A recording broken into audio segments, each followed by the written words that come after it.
puis ce qui se cache en fait derrière la cybersécurité. Aujourd'hui, on a en Occitanie beaucoup d'impact en fait économique, hein, parce que c'est le fond du problème de l'insécurité liée à la crise sanitaire. On le sait, notre filière aéronautique qui irrigue notre bassin d'emploi est particulièrement touchée, et la crise sanitaire, qui n'est pas une crise cyber, hein, ça, il est important de le garder en mémoire. Cette crise sanitaire a été un révélateur, un accélérateur de la transformation numérique pour beaucoup de monde. On a vu une interpénétration très importante du numérique dans notre vie personnelle, hein, pour avoir accès à l'information, pouvoir faire ses courses en ligne pendant la période de confinement, et puis aussi sur l'aspect professionnel, pendant cette période de confinement où il a fallu acquérir des réflexes de télétravail, de mettre en œuvre de manière rapide ces nouveaux modes de travail. Et finalement, les cybercriminels, comme tu l'as évoqué lors de la session précédente, se sont aussi adaptés à ce contexte numérique et ont surfé sur la vague du climat anxiogène en augmentant le phishing, les escroqueries en ligne sur l'achat de masques, de gel hydroalcoolique. Il y a un rapport de Europol qui est assez édifiant justement sur cette capacité qu'ont eu les cybercriminels à surfer sur ces événements. On n'a pas eu d'attaque d'envergure sur les infrastructures de santé. Ça, je tenais à le préciser. Bon, il y a un contre-exemple dans le Gers avec l'établissement public de santé de Lomagne, qui est un cas un peu isolé finalement, mais cette crise, elle a surtout bénéficié à la délinquance, à la petite délinquance et à la cybercriminalité, sans effet majeur, je tiens à le préciser, hein, sans effet majeur sur la sécurité nationale. Néanmoins, elle a bouleversé notre rapport à l'outil informatique, et ça, bien entendu, c'est un constat qu'on a tous fait. La crise, en fait, aujourd'hui, elle impose une réflexion sur la survie des entreprises, des plans de secours, des solutions de financement pour sauver l'emploi. Et finalement, parler cyber, ça peut paraître un peu déconnecté, hors sol. Et puis c'est un sujet de technophile, comme je disais juste à l'instant, et qui intéresse les gens qui sont capables de rentrer dans la sécurité informatique. Et puis c'est quelque chose qui semble éthéré, parce que justement on comprend pas, et on comprend pas l'impact que ça peut avoir sur l'aspect économique. Il faut bien se rendre compte qu'en fait, une entreprise qui est fragilisée sur le plan économique, elle a 80% de chance, enfin de 80% de chance, je ne sais pas si c'est vraiment une chance, mais dans 80% des cas, une attaque sur une entreprise fragilisée, une attaque cyber, scellera le destin de la société, à savoir qu'elle ne s'en relèvera pas. Et on voit aujourd'hui comment que ces entreprises ne sont pas en mesure de pouvoir se relever d'une attaque pareille. Donc c'est bien sûr un facteur aggravant, hein, et aujourd'hui, dans le contexte de la transition numérique, de la pénétration, je viens de le dire, du numérique dans nos vies personnelles et professionnelles, et puis dans un élan dans lequel on va avoir besoin de réinventer en fait les services fournis par les entreprises, de proposer de nouveaux services, la cybersécurité est un élément majeur, et il faut pouvoir comprendre que ce n'est pas la cinquième roue du carrosse, et il faut l'inclure dans les restructurations de notre économie. Le maillon initial, c'est le chef d'entreprise, en fait. C'est lui qui doit qu'on doit convaincre, en fait, et qu'il faut réussir à décider, à ne pas remettre à demain ces mesures de cybersécurité et lui faire comprendre qu'il doit, au même titre que l'incendie, où tout va faire juste après le parallèle avec un véhicule, ben, il faut pouvoir lutter contre ces menaces pour pouvoir protéger son entreprise. La cyber, l'état de cybersécurité, ça se décide en fait. C'est pas quelque chose qui se subit. C'est un choix politique fort qui vient du dirigeant, et il faut avoir conscience en fait de son exposition numérique et comprendre les risques. Et c'est bien là la difficulté qu'on rencontre aujourd'hui dans l'appréhension qu'ont les chefs d'entreprise à passer à une démarche proactive de protection cyber. Il y a des guides de l'ANSSI, il y a le site cybermalveillance.gouv.fr, des environnements comme la mêlée, bien entendu, qui favorise en fait, en participant aux dispositifs mis en place par la région sur la transition numérique et la cybersécurité. Donc qui favorise en fait ce prosélytisme-là, mais il ne faut pas hésiter à se faire accompagner par des professionnels de la sécurité, de la cyber, et je ne peux que recommander la consultation du catalogue des prestataires qui sont labellisés experts cyber par le site cybermalveillance.gouv.fr. Et puis, à l'échelon local, la consultation du site Cyberrock, qui est le portail qui est porté par le conseil régional sur la cybersécurité, qui est très riche, qui possède beaucoup d'informations et beaucoup de liens vers justement des possibilités d'accompagnement, même des autodiagnostics en cyber, etc. Donc en conclusion, il ne faut pas mésestimer cette menace. La crise sanitaire a été un catalyseur pour nous faire comprendre et toucher du doigt sur tous les échelons de la société qu'on avait vraiment une interdépendance très forte au numérique. Il faut bien entendu, en cas d'incident, porter plainte et donc porter plainte auprès des forces de l'ordre, donc police et gendarmerie. Et puis, comment porter plainte? En se rendant sur le site cybermalveillance.gouv.fr, qui vous proposera des parcours victimes, d'accompagnement des victimes, et puis du matériel de sensibilisation. Et donc, en termes de sensibilisation, écoute Frédéric, je te passe la main pour expliquer la très bonne optique que tu proposes pour faire de la sensibilisation et rendre cohérent et rendre tangible en fait cette sensibilisation cyber en prenant des exemples du quotidien. Merci pour votre attention et je vous souhaite une bonne écoute auprès de Frédéric. Merci beaucoup Rémi. Donc merci beaucoup. Effectivement, donc je vais essayer d'aborder, revenir sur ce sujet de sensibilisation. On voit bien que c'est quelque chose d'essentiel par rapport à cette problématique de cybersécurité.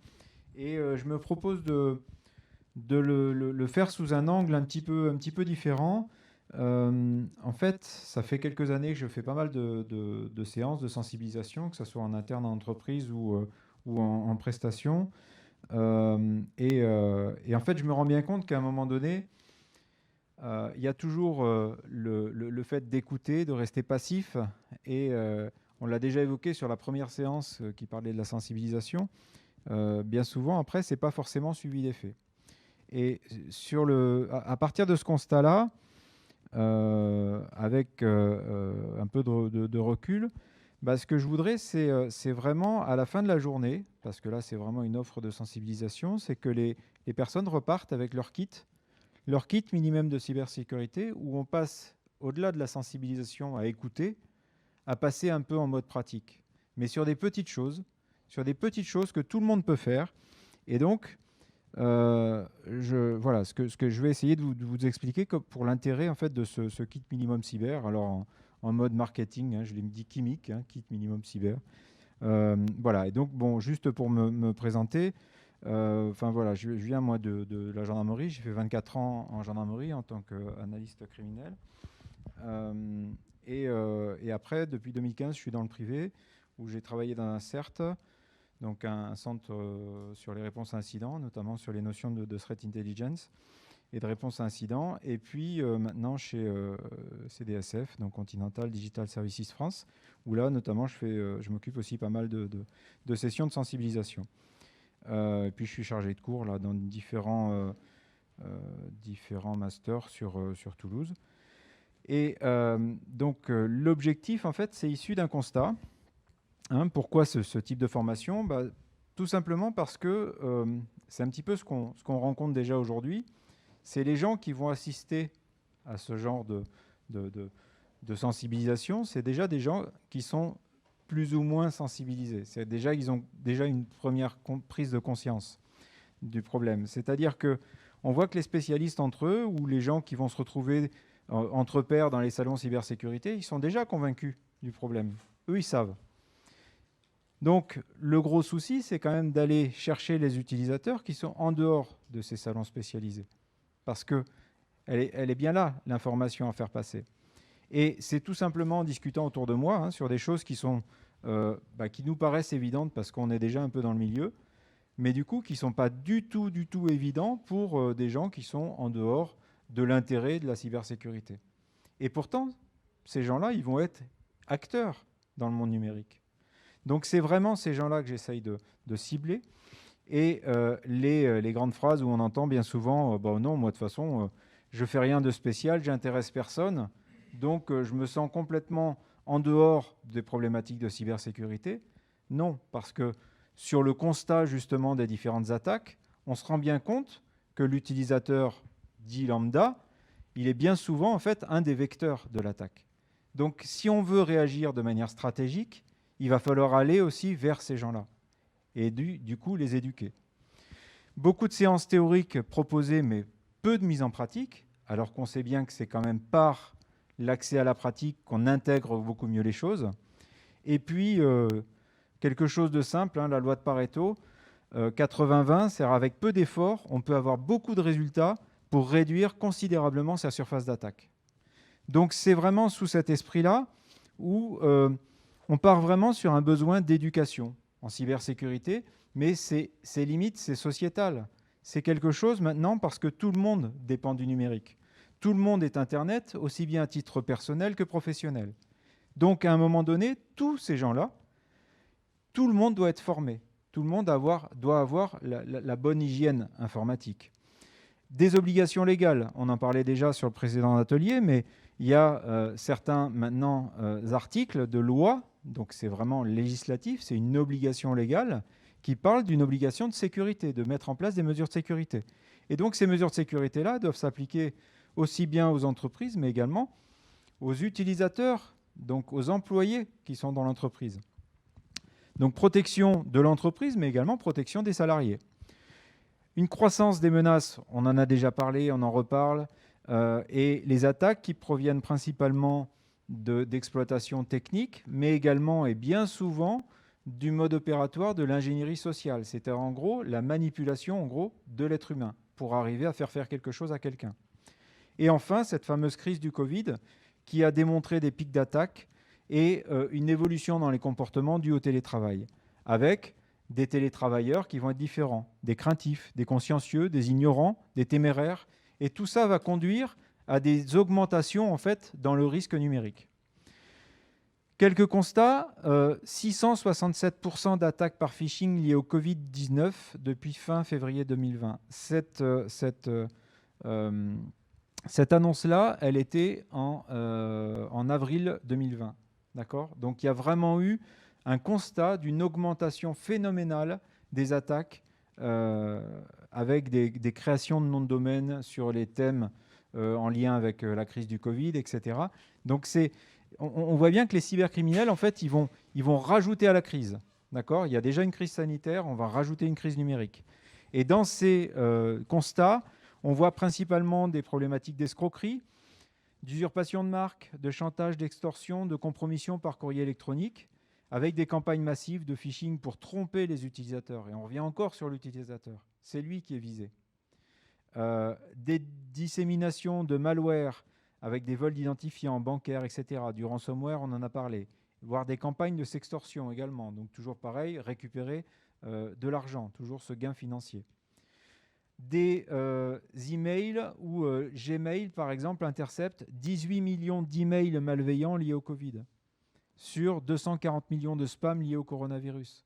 C'est des chiffres détonnants, d'accord? On est tous confrontés à ça. Maintenant, est-ce qu'on est capable de reconnaître qu'on est sur une phase de fraude ou pas? Ce qui veut dire que si on n'est pas conscient de toutes ces menaces-là, si on n'est pas conscient et éduqué pour pouvoir reconnaître les menaces, ben on risque de se faire avoir. Et par notre attitude, ça risque de compromettre l'entreprise également. Donc, on parle de phishing, mais il y a également tous les types de fraudes, on va dire plus classiques, donc les faux ordres de virement internationaux, avec des préjudices énormes, plus de 750 millions d'euros estimés sur des faits qui ont été commis, et sur des tentatives, on arrive à plus d'1,8 milliard d'euros. Donc on voit bien que les cybercriminels, ils ont bien vu le vecteur numérique comme étant un terrain de jeu énorme. Le contexte de la crise, on l'a dit, ça cristallise toutes les tensions, les attentions, et ça génère des nouvelles perspectives pour les fraudeurs. Donc, ils vont en plus utiliser des manières d'opérer, donc liées à l'ingénierie sociale, qui vont proposer le thème, ou en tout cas l'argumentaire, dont les interlocuteurs, du coup l'utilisateur, a envie d'entendre. Donc il va vraiment plonger dedans parce qu'au final, avec en plus ce contexte anxiogène, en fait, il va aller vers l'endroit où il a envie d'aller. À savoir que la formation sur la détection des phishing, elle s'estompe après 6 mois. Ce qui veut dire que dans les conseils de sensibilisation, on doit faire des sensibilisations régulières, d'accord, à tous les types d'acteurs. On doit conserver des preuves des actions de sensibilisation parce que ça revient sur l'argumentaire, notamment l'accountability, par exemple pour le RGPD, ou l'ISO 27, si jamais on est dans une démarche de certification. On doit toujours conserver les preuves de ce qu'on fait pour justifier, d'accord? Mais également par rapport à une attaque, si jamais on est victime, ben ça permet de se dédouaner, entre guillemets, en disant « Ok, mais je suis victime peut-être, mais j'ai déjà mis en place tout un tas de mesures qui me permettaient quand même de faire monter mon niveau de maturité en termes de sécurité. » L'analyse de l'efficacité également de la formation. Alors il y a également maintenant des campagnes de faux phishing pour justement voir si les utilisateurs s'améliorent. Ça peut être quelque chose de très intéressant. Et puis tout ce qui est animation, vidéo, formation, côté plutôt ludique, qui est toujours intéressant également dans les sensibilisations. Et sur les notions de fraude, on entend essentiellement parler de fraude aux faux présidents, donc les fameux faux ordres de virement internationaux, mais également les fraudes aux faux fournisseurs, les usurpations d'identité, les intrusions dans les systèmes, les fraudes aux faux clients. Et des fraudes, il y en a tout un tas de types. Parce qu'on va utiliser des thèmes et on va s'adapter. Enfin, les fraudeurs vont s'adapter à l'actualité. Donc, il va y avoir des abonnements cachés, il va y avoir des achats bloqués en douane, il va y avoir des annonces, des fausses annonces, des concours, des loteries, des spams, des annuaires professionnels, des arnaques nigérianes. Donc les types de fraude, c'est énorme. Ce qui veut dire que l'utilisateur, il est dans cet écosystème-là, et s'il n'a pas été formé, il risque forcément de se faire avoir. Donc des risques financiers, bien évidemment, et puis des entreprises qui essayent petit à petit de prendre en compte ce phénomène-là et justement mettre en place des mesures de sensibilisation. Maintenant, on a différents types d'acteurs. On voit que l'utilisateur, là, il est en bas à gauche. C'est lui qui va être en lien direct avec le média, l'équipement, d'accord, informatique, qui va être un ordinateur, un téléphone, une tablette, d'accord, un disque réseau. Et quand on raisonne en termes d'entreprise, qui serait par exemple dans le cadre gris, bien souvent dans l'entreprise, on va avoir des administrateurs du système d'information qui peuvent être aidés par des spécialistes cybersécu. Maintenant, toute entreprise, voire même de toute façon les particuliers, on a en plus une interaction avec le cloud. Et avec l'évolution des objets connectés, on a une relation entre le cloud, les objets connectés, qui reviennent en lien avec le premier équipement et donc avec l'utilisateur. On voit que ça se complexifie, toute cette notion numérique. Et en même temps, il faut bien être conscient qu'on ne peut pas compter uniquement sur les spécialistes, donc administrateurs SI et spécialistes cybersécu, pour sécuriser l'ensemble de cette complexité-là. Donc on voit bien que l'utilisateur a un rôle primordial et que c'est une clé dans le maillon, en fait c'est un maillon vraiment dans la chaîne de sécurité. Donc, à qui ça va s'adresser ce type de formation-là? On voit déjà qu'on a différents types d'acteurs. On a ici les ingénieurs informatiques, cybersécurité. Eux, ils vont avoir un besoin plutôt de connaissances techniques, d'exigences liées à l'ISO 27, des métiers cybersécu ou des mesures organisationnelles, plutôt techniques, avec de l'implémentation. Donc ça, c'est des gens qui vont être plutôt sur la maîtrise du système d'information. Ce n'est pas une formation qui va s'adresser à eux.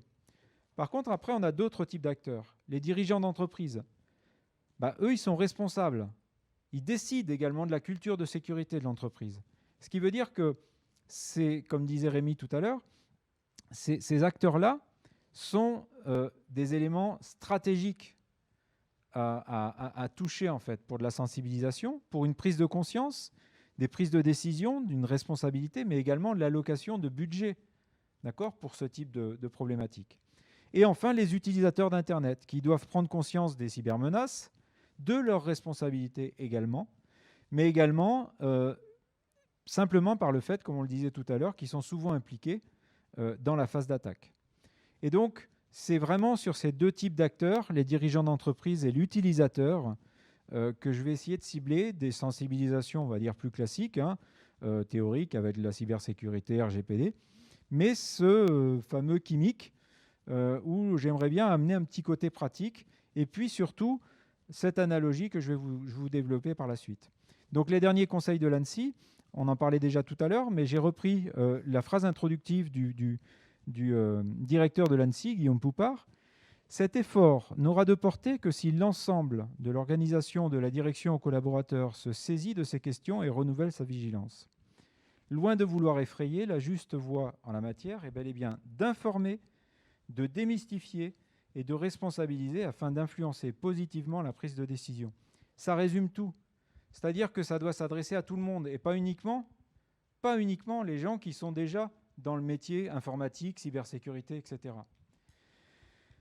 On revoit bien également, parce que ce n'est pas nouveau, les fameux guides, donc le guide de l'hygiène de l'ANSSI, mais même si on réduit encore au niveau dans la simplicité, les 12 règles principales qui avaient été développées en 2015 entre l'ANSSI et la CGPME, sur les 12 règles principales, on revient sur les problématiques de mots de passe, de mise à jour, des sauvegardes. Et donc tout ce qui est en rouge, ça va être les thèmes qui vont être développés ou en tout cas pris en compte par cette fameuse sensibilisation. Parce qu'il y a des choses qui dépendent vraiment des aspects techniques, mais la plupart des autres actions et des bonnes pratiques dépendent de l'utilisateur. Donc c'est lui qu'il va falloir aller chercher. Une dernière chose sur les fraudes, également sur le dernier rapport de l'ERRMS, on voit encore ces notions de sensibilisation, formation en interne des autres directions, des directions financières. Donc cibler également l'utilisateur par rapport à la menace. D'accord ? Et tout ça pour finir sur l'humain. L'humain, c'est souvent le premier détecteur de la fraude et un des vecteurs d'attaque essentiels. Donc, encore une fois, c'est l'humain et aller vers l'humain. La plus-value, du coup, que je vous propose sur la formation chimique, c'est ce que j'expliquais tout à l'heure, au même titre que vous avez appris le code de la route et suivi des leçons pratiques de conduite pour circuler en sécurité sur un réseau routier. On peut avoir exactement la même chose sur le fait que ça soit devenu essentiel de connaître les règles de sécurité informatique, les outils indispensables pour naviguer en sécurité sur un réseau numérique. Et si on prend ce parallèle-là, on va voir qu'il y a tout un tas de choses où le conducteur du véhicule, il n'est pas forcément mécanicien, et pourtant il a appris à conduire prudemment son véhicule. Et bien dans le monde numérique, l'utilisateur d'un ordinateur, il n'est pas forcément informaticien, mais il doit apprendre à se conduire prudemment sur Internet. Donc en partant de l'usage de l'automobile que tout le monde connaît, et donc ce n'est pas réservé aux technophiles, c'est ça le truc, c'est qu'il ne faut pas leur faire peur. Bien souvent maintenant, ce que je me rends compte, c'est ça, c'est que dès qu'on parle de cyber, d'informatique et tout ça, on a toute une génération qui, voire même les jeunes, parce que les jeunes, ils sont très bons sur les réseaux sociaux, mais pas forcément sur un aspect sécurité, et donc prise de conscience des cybermenaces. Donc on a vraiment ce besoin d'éduquer dans l'usage du numérique. Et sur cette analogie, en fait, j'ai pris juste quelques points. Et si on prend tout simplement dans l'usage de l'automobile, le code de la route. Le code de la route, c'est comprendre les risques de la circulation routière. L'équivalent dans le monde du numérique, ça sera connaître les fondamentaux sur les cybermenaces. Très bien. Après, la gestion des accès. En fait, on a tous une clé de voiture. Pour nous, ça devient naturel. C'est ce qui va nous permettre d'ouvrir, de fermer, etc. Et donc, on est bien sur cette problématique d'accès. L'équivalent, ça va être la gestion des mots de passe et travailler sur l'authentification multifacteur. Avec des outils simples et gratuits ou très peu chers, mais en mettant la main à la pâte. C'est-à-dire qu'à la fin de la journée, moi, ce que je voudrais, c'est que l'utilisateur il parte avec son kit et il est capable de se débrouiller. Enfin, pour continuer, le chiffrement. Du coup, le chiffrement, c'est ce qu'on fait aussi tous les jours. Quand on va fermer la voiture, on ne va pas laisser son portefeuille sur le siège avec son argent liquide visible. C'est exactement la même chose sur nos données sensibles. On va les mettre dans le coffre, on va les sécuriser. Du coup, on va parler de chiffrement sur des choses simples, pareil. Ne serait-ce qu'un zip chiffré, ne serait-ce que du VeraCrypt, ne serait-ce que quelques outils qui peuvent être intéressants, même quand on utilise le cloud, où on va pouvoir chiffrer automatiquement et de manière transparente les données en local sur son ordinateur et qui seront transmises uniquement chiffrées sur le cloud. Des notions de sauvegarde. Qu'est-ce que c'est la sauvegarde? C'est ce qu'on va utiliser tous les jours quand on va rentrer dans la voiture, sa ceinture de sécurité. Et maintenant, c'est devenu un réflexe. La notion de sauvegarde, il faut que ça devienne un réflexe numérique. Donc l'airbag et la ceinture de sécurité, c'est quoi? C'est s'il arrive un accident, je vais limiter l'impact de l'accident. C'est tout simplement notre sauvegarde, avec des outils simples qui vont permettre de simples et gratuits, encore une fois. Alors, il y a un choix arbitraire, forcément, mais il faut le faire. En tout cas, moi, je le fais. Mais essayer de donner des choses qui puissent être utilisables à tout le monde. Enfin, pour continuer, tout ce qui est entretien, vidange, les freins, les pneus lisses, qu'est-ce que c'est? C'est juste la mise à jour automatisée des systèmes. C'est exactement la même chose. Et ça, c'est ce que tout le monde fait. Donc, en essayant de trouver cette analogie-là, les gens ils vont pouvoir se retrouver. Ils ne sont pas que dans le monde numérique. Les virages dangereux ou les routes glissantes, c'est l'ingénierie sociale. C'est comment faire pour reconnaître et détecter les phishing, les fraudes. Et là, donc, amener des outils, enfin, pas des outils, mais plutôt des connaissances avec des entraînements sur des phishing, sur des sites, parce qu'il y a énormément de sites maintenant qui sont créés pour abuser également de l'utilisateur. Donc, des petites choses simples qui vont permettre de vérifier la crédibilité ou la fiabilité du site ou de l'email. Et enfin, pour finir, comment réagir? Les premiers secours en cas d'accident. Encore une fois, on ne sera pas forcément pompier. Par contre, quand on est face à un accident, on est bien obligé d'amener sur une première mesure. Et bien là, que faire en cas d'incident avec quelques mesures simples.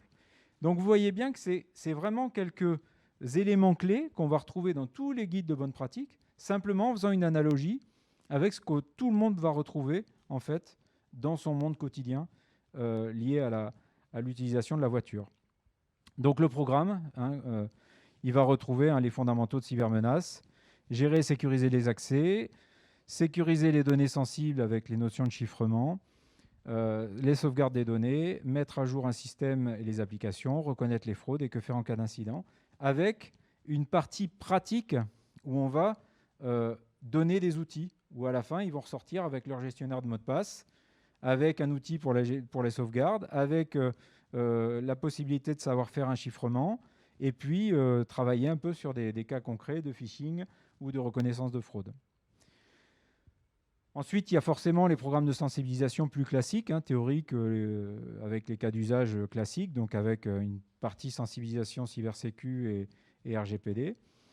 Et après, j'ai prévu aussi une formation, une sensibilisation vraiment spécifique sur les fraudes, parce que je travaille beaucoup sur le domaine, sur les escroqueries ou les fraudes sur Internet, notamment sur les cyberinvestigations que j'ai pu réaliser.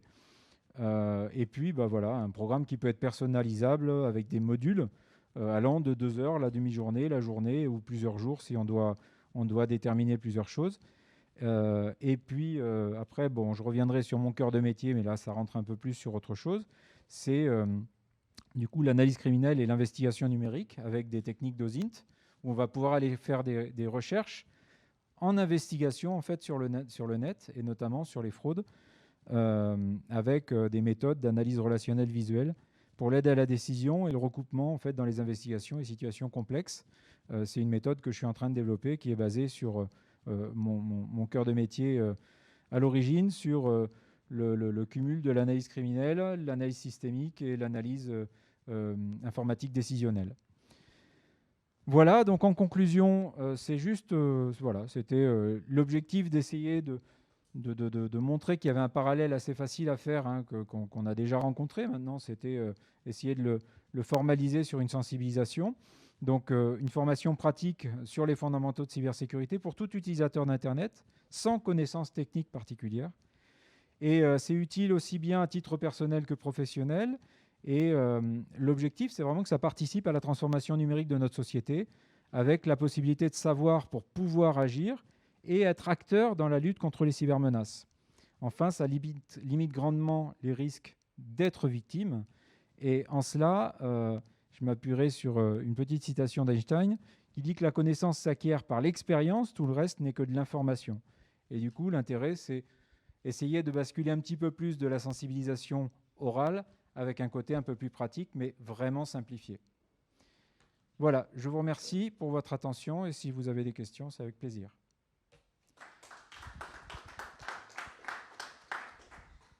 Si jamais ça vous intéresse, n'hésitez pas à m'envoyer un mail à contact@intelf.com et je reprendrai contact avec vous. Est-ce que vous avez des questions ?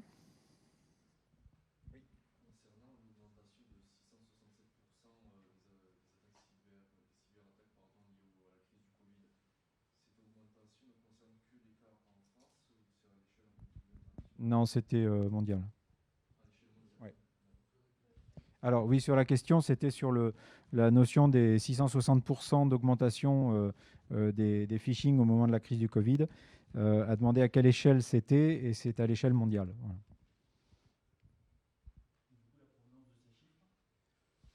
Voilà. C'était la société, alors la provenance des chiffres, d'où ça provenait, c'était la société de sécurité Barracuda. Voilà. Qui avait fait, et puis après, derrière, c'était Google qui avait sorti les chiffres concernant les phishing et les spams. Donc c'est vraiment quand même des chiffres qui parlent, hein, c'est considérable.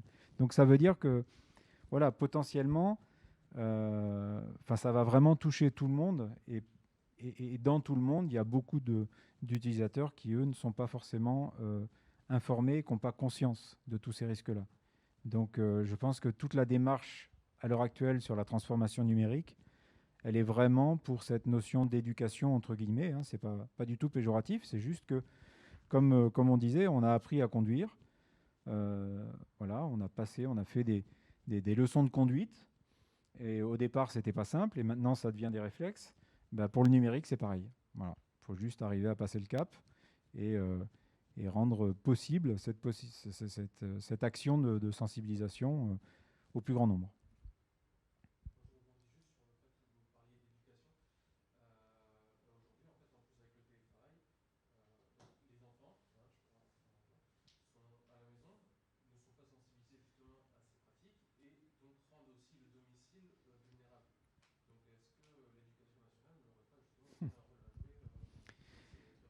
Alors, je rebondis. Donc, la question, c'est sur la base de cette éducation. C'est vrai qu'on constate que, avec le télétravail, les enfants sont également sur le même réseau, dans la maison. Et il y aurait tout intérêt à ce que l'éducation nationale participe également à cet effort de sensibilisation lié à la sécurité numérique. Complètement d'accord. Voilà, je pense qu'ici, tout le monde est d'accord. Ça fait partie des programmes à faire évoluer. Il y a quand même des actions qui sont intéressantes, notamment il y a déjà quelques années, la gendarmerie avec AXA Assurance, il me semble, ils avaient créé le permis. D'ailleurs, c'était aussi sur cette notion de circulation routière. Vous savez, on a tous appris à faire du vélo là, avec les préventions routières. Et bien, en fait, ils avaient créé le permis Internet. Et je trouvais que c'était vraiment une action très, très, très bénéfique. Maintenant, je ne sais pas si c'est vraiment développé partout, mais je suis tout à fait d'accord. C'est vraiment quelque chose qu'il faudrait diffuser à tout le monde, parce que c'est systémique l'histoire. C'est que si on est sensibilisé, si on est informé, c'est un peu comme la lumière, hein. La prise de conscience, la sensibilisation, le awareness, c'est ça, c'est la prise de conscience. C'est-à-dire qu'on va allumer, on va être dans une salle sombre. Quand on va se balader, on va se cogner s'il y a des meubles, etc. Si on allume la lumière, ben on va passer à côté. Voilà. Ben, la sensibilisation dans le monde numérique, c'est exactement pareil. Donc il y a une notion de pédagogie.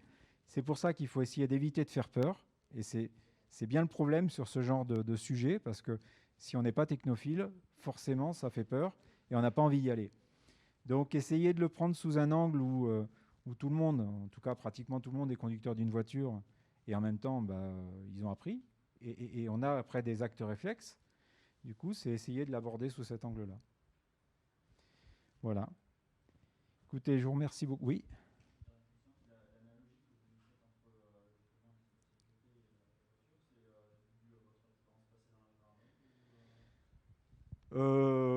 Alors j'étais pas trop sécurité routière, moi, j'étais plutôt arrêter les méchants. Euh, alors ça doit participer. Je dirais que c'est plutôt vraiment un constat d'expérience par rapport à beaucoup de séances de sensibilisation où je me rends compte que euh, c'est vraiment ça. C'est-à-dire que les gens qui ne sont pas passionnés par l'informatique, ça va être rébarbatif. Donc il faut vraiment essayer de les accrocher sur quelque chose qu'ils connaissent déjà. Et du coup, c'est vrai qu'en reprenant en fait chaque gros point des guides de bonne pratique classiques, ben, on se rend compte tout simplement hein, que c'est des choses qu'on utilise tous les jours dans un autre domaine, qui est dans un monde physique, où c'est beaucoup plus facile pour les gens qui sont non technophiles de se transposer. Et voilà, donc c'est plus une démarche personnelle. Après, on a souvent entendu parler hein, c'est l'analogie avec la sécurité routière ou la sécurité incendie, ou etc. Et là, l'intérêt, c'était plus d'avoir une déclinaison sur chaque bonne pratique pour être capable de se projeter sur quelque chose qu'on connaît déjà. Voilà. Oui.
Alors, voilà.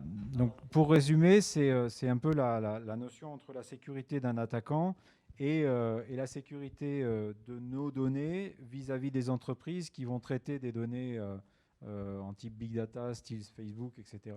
Et qui vont aussi potentiellement voler aussi nos données, enfin, voler entre guillemets.